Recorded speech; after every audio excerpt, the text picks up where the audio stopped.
My husband proposed a spa trip, which was supposed to be a fun excursion for just the two of us. However, he ended up bringing along our son and his wife, with whom I had an icy relationship. He did this without even asking me. After we arrived at the hotel, my daughter-in-law said to me, "You know, if you hate us that much, just sleep in the parking lot or something." She and my son continued to mock me, and my husband did nothing to stop them. Finally, I lost my patience. "Fine, have it your way. I'll sleep outside tonight. Goodbye." With that, I stormed out to the hotel parking lot and sat in the rental car. Eventually, I decided to go for a nighttime drive to clear my mind. I enjoyed my drive through the city until dawn, when I heard the screeching sirens of ambulances and fire trucks. I restarted my phone, which I had turned off to prevent more arguments throughout the night, and instantly received a tremendous amount of incoming calls from my husband and son. "Honey, where are you? What are you doing? Do you have any idea how many times I've tried calling and texting you?" My husband and son were in near hysterics at this point, yelling and sobbing at me over the phone about how their indoor smoking had caused a major fire commotion at the hotel. Throughout all of this, neither of them so much as offered the simplest of apologies to me. I was absolutely disgusted. So, when I had a chance to speak, I asked my husband, "Hey, which is more important to you, me or Eric and his wife?" "What? Where did that question come from? This is not the time to get into all of that." "No, trust me, I get it. It's all crystal clear to me now. Eric is yours and that woman's child anyway. You don't care about me at all anymore." My husband and son both went dead silent, bewildered by my words. With the floor all mine, I slowly began revealing a secret. The secret that my husband and I had kept from our son until this very moment. My name is Lucy. I'm 46 years old. My husband, Ben, and I have been married for 20 years. We both work for the same toy manufacturing company. We have a son, Eric, who recently married his college sweetheart, Amy. To those around us, we seem to be a normal, happy family. But everything is not as it seems. One evening, when I was cooking dinner after work, I saw that my husband was in his office doing some research on the computer. "Ben, what are you up to in there?" Genuinely curious, I peeked into the office to see that Ben was scrolling a travel agency website. He looked back at me and said, "I was just thinking that it's past time we made some travel plans." I replied, "A trip? That sounds great!" I squealed in excitement. "You know, we're both always working, so we don't get many opportunities for a nice little vacation. I want to get out there and stretch my wings once in a while, don't you?" "Yes, I absolutely do. I've been thinking the same thing." Thankfully, we were entering our company's off-season, so it was easy for the two of us to take some time off. Just thinking about the trip made me so excited. My husband was helpful around the house right after we got married, but he eventually stopped doing housework altogether, saying he was always too tired after work. So I was left to do most of it myself. Working and doing all that housework was starting to get exhausting, but a trip like this would be just what I needed to relax and blow off some steam. Most of all, I was just overjoyed that my husband, who seemed to be only interested in himself and his work, and rarely even spoke to me on some days, wanted to go on a vacation together. I've already started planning the trip, and it's going great, but there is something that I'm not sure I should even tell you. Something you shouldn't tell me? Well, now I really want to know. What is it? You probably already know where this is going, don't you? It's about Eric and Amy. Upon hearing the names of my son and his wife, my smile instantly faded. Yes, that's right. My son, Eric, has seemed to genuinely dislike me ever since junior high. He mostly ignores me when I call out to him, And on the rare occasion that he does respond, he says, "It's nothing, Mom," or "Don't talk to me." In the worst cases, he would say, "Get back to cooking," or "Just give me my allowance." Sometimes he would even lock the front door of the house and put a chain on it so I couldn't get in. At first, I thought it was just a rebellious phase. You know, the kind that every kid goes through. But when his awful behavior continued for several years, I started to get worried and consulted my husband about it several times. However, I got the same answer every time. "That's just part of being a teenager, isn't it? You were a kid once too, you should understand." He never tried to discipline Eric, no matter how badly his behavior affected me. I really did try to understand, but no matter how many times I tried to confront Eric, his attitude and behavior never seemed to change. When he married Amy, I wasn't invited to the wedding, nor did I receive any kind of thank you when I sent a letter of congratulations. Eventually, he brought Amy to our house to introduce us. From the moment I met her, I knew we were not compatible. With her brightly dyed hair, pierced ears, gaudy makeup, and flashy clothes, she looked about as bold as she acted. Amy acted normally in front of my husband and Eric, but as soon as she was alone with me, she dropped the act. She sat there staring at me, glaring. Then she said, "No wonder Eric hates you." With those blunt words and hateful expression on her face, I realized that she was actually a perfect match for Eric. As you might have guessed, they had no children and seemed to be living, let's say, freely. Even though she hated me just as much as Eric did, they came by the house pretty often.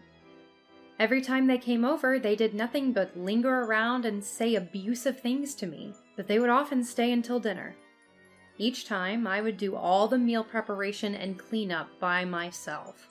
During dinner, he would always demand that I bring him additional drinks and snacks, no matter how much food was already on the table. It always hurt my feelings and made me uncomfortable. I rarely participate in conversations between the three of us, but I gave in the other day, and Amy spoke to me as if I were an idiot. "Why do you still work even though you're married?" she asked me. "I wouldn't be able to spend hours surrounded by a bunch of old men making toys." Mind you, Amy doesn't work because she insists on Eric providing for her. But it seems that Amy has a strong habit of slacking off and wouldn't last long even if she did find a job. I sighed as Amy happily talked about skipping work at her old part-time job. Unable to bear such selfish and arrogant behavior from the two of them, I once again asked my husband for advice, to which he said, "Eric is still growing out of his rebellious phase, and maybe he is a bit troubled, but surely Amy isn't so bad, right? Amy treats me like a housekeeper just like Eric does. I have a job too, and my body can't take it." Well, I'm sorry, but I can't do anything about that. There was plenty he could do about it if he wanted to, but my husband was obviously just trying to avoid the conversation. Eventually, Eric and Amy stopped coming over.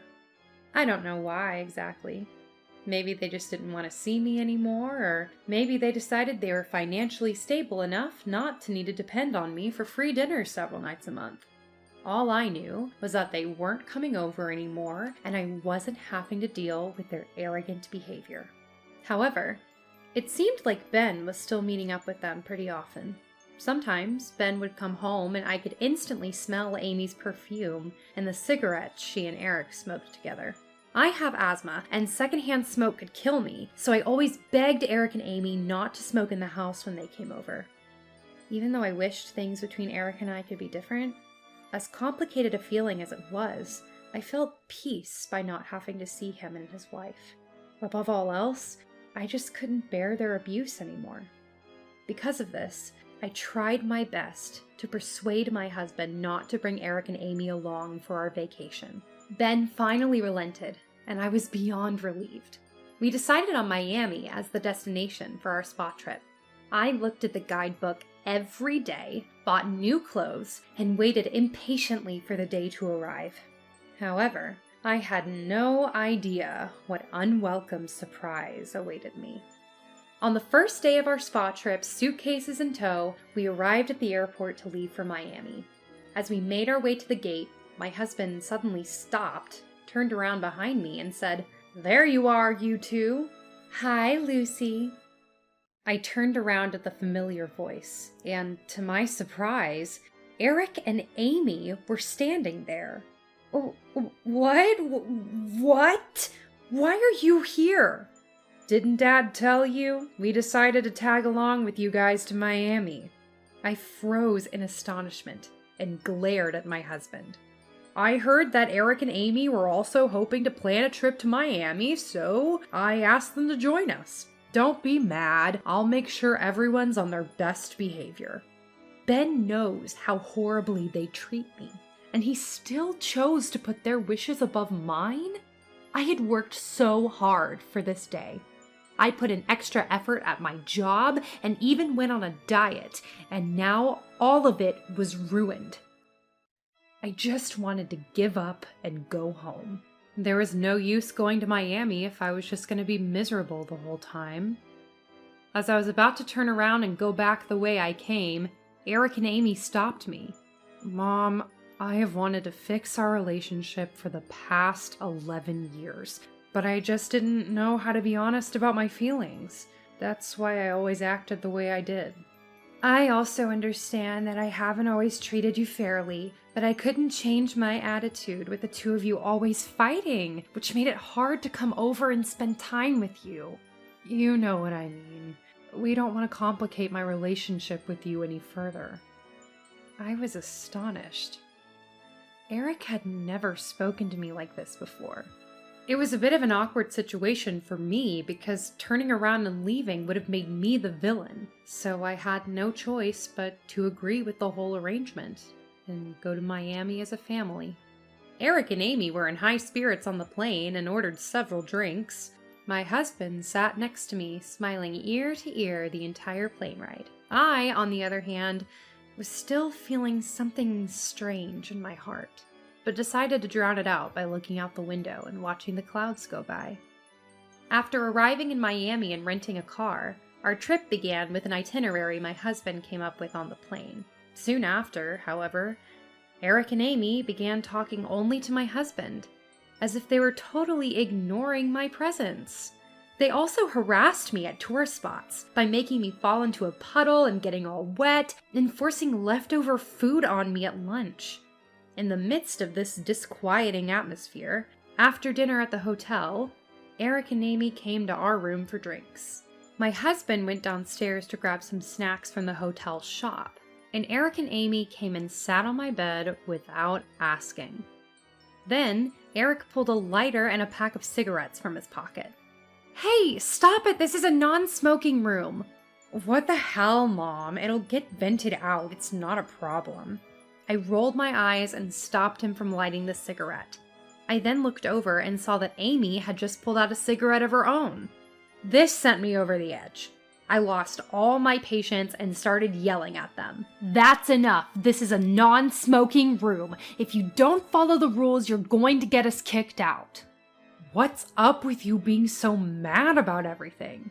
You know I have asthma, and you also know that smoking isn't allowed here anyway. Disregard your own mother's health if you want, but you have to follow hotel rules." Ugh, Mom, you are way too serious. This side of you has annoyed me for so long. Smoking in a non-smoking room is beyond insane. You need to calm down. What's wrong with being a little excited on a trip and smoking a little? You know, if you hate us that much, just sleep in the parking lot or something.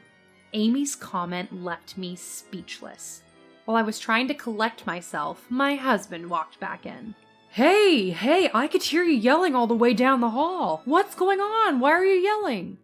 "I can't do it anymore. I can't be with these two anymore." "Lucy, what's wrong?" "They're trying to light their cigarettes even though they know this is a non-smoking room. I begged you not to invite them so many times. Why did you let them come with us? It's unbelievable."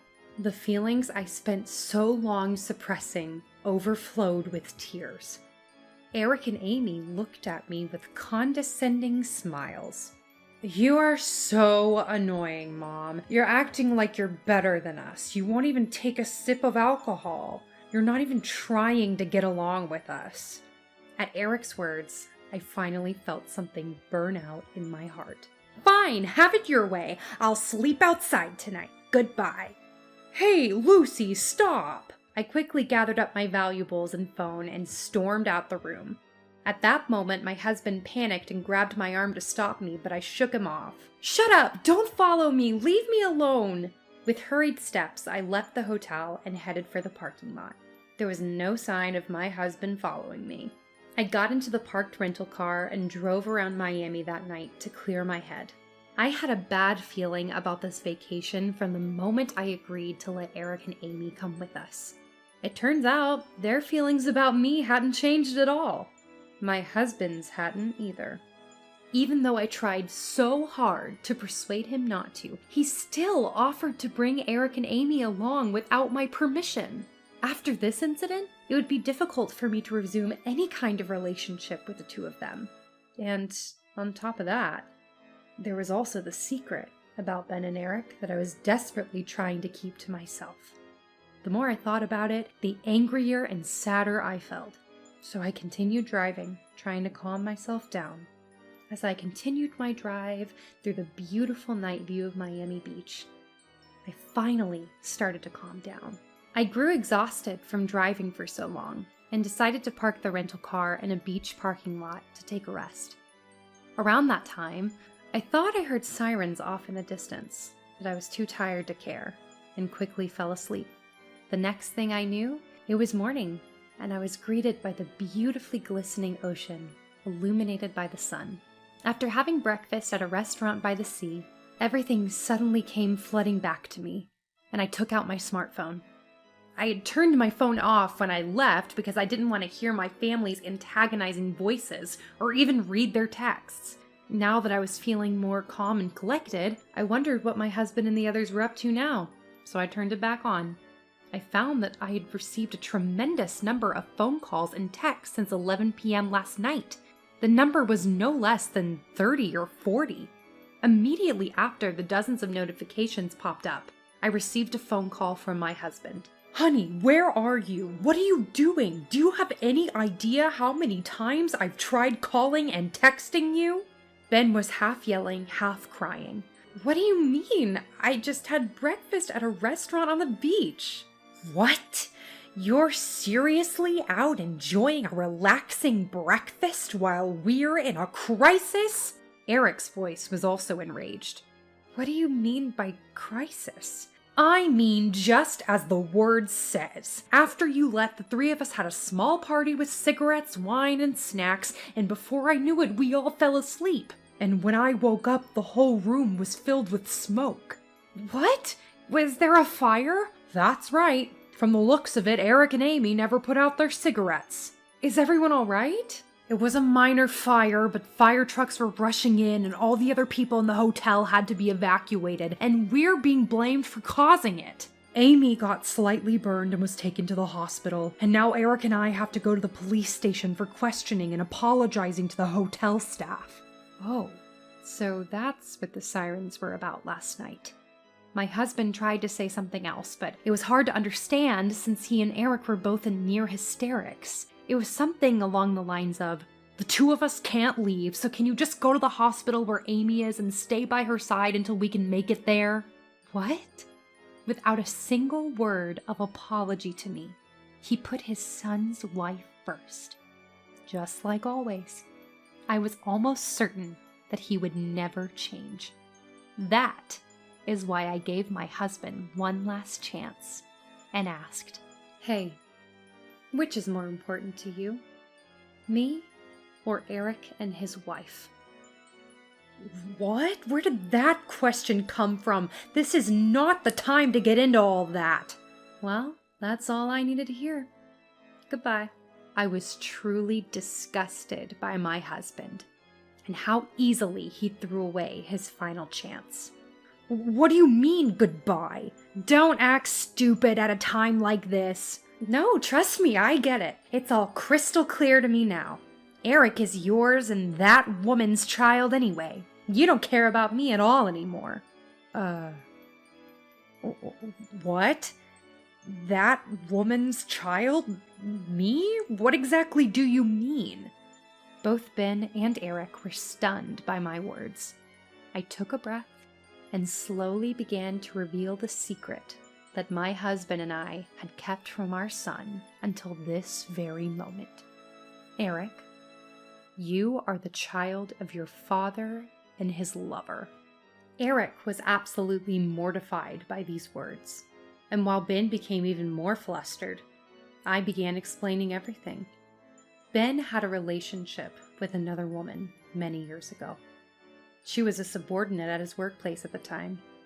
When I found out, the lover's belly was already getting bigger, and the woman cried to me, telling me that she would give me the child and begged me not to charge my husband for alimony and destroy his reputation. I thought she was the worst person to have ever lived. But at the same time, I was very distressed. The baby was too far along to be aborted, and I felt sorry for the child that she would eventually give birth to and leave at an institution. So, I decided to take in the child, and did not charge my husband for alimony despite his unfaithfulness. But her workplace eventually found out about the affair, and she was fired. My husband's role in the affair was also exposed, but he received less publicity because he was the one raising their child. I also decided to raise the child as my own, even though we're not related by blood. Eric's rebellion started when he was in junior high.